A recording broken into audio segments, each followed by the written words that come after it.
আদিবাসী অধ্যুষিত গ্রামের প্রাথমিক বিদ্যালয়ের বেহাল অবস্থা। স্কুলে 4টি ক্লাসরুম থাকলেও 3টিতে ক্লাস করা যায় না।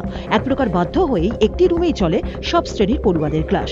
স্কুলের বেহাল অবস্থার কারণে ক্লাসরুমের ছাদের চাঙড় খসে পড়েছে। অল্পের জন্য রক্ষা পেয়েছেন পড়ুয়া থেকে শিক্ষক ও রাঁধুনিরা। বালুরঘাট ব্লকের সীমান্তবর্তী চেঙ্গিসপুর গ্রাম পঞ্চায়েতের চেঙ্গিসপুর আদিবাসী প্রাথমিক বিদ্যালয়ের এমনই দশা জানিয়ে স্থানীয় এলাকায় অভিভাবক এবং গ্রামবাসীদের মধ্যে ক্ষোভ ছড়িয়েছে। ওই স্কুলে একসময় শতাধিক পড়ুয়া ছিল, কিন্তু বছর দুয়েকের মধ্যে তা কমে পড়ুয়ার সংখ্যা দাঁড়িয়েছে 31-এ।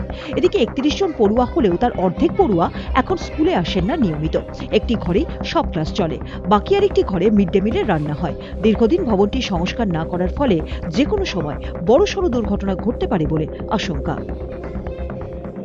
এই যে আপনাদের যে স্কুলটা রয়েছে গ্রামে, এই স্কুলে নাকি সব পড়ুয়াদের পাঠাচ্ছে না অভিভাবকরা, কেন? আসলে ঘর চতুর্দিকে ফাটা হয়ে গেছে, আর যদি ভূমিকম্প হয় তো মোটেই সহ্য করবে না।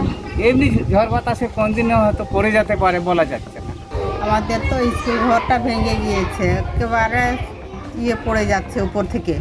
বাচ্চারা যদি খেলতে যায়, পড়ে ওখানে ভাগে যদি মাথায় লাগে, ওইটা আমাদের সমস্যা খুব। আবার রান্না করি তো ওটা দেখে আমাদেরকেও খুব ভয় লাগে।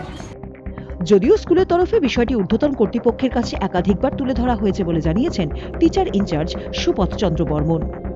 সমস্যা তো দেখতেই পাচ্ছেন যে অনেক জায়গায় ভেঙে ছোট ছোট চাঙ্গার ভেঙে পড়ছে।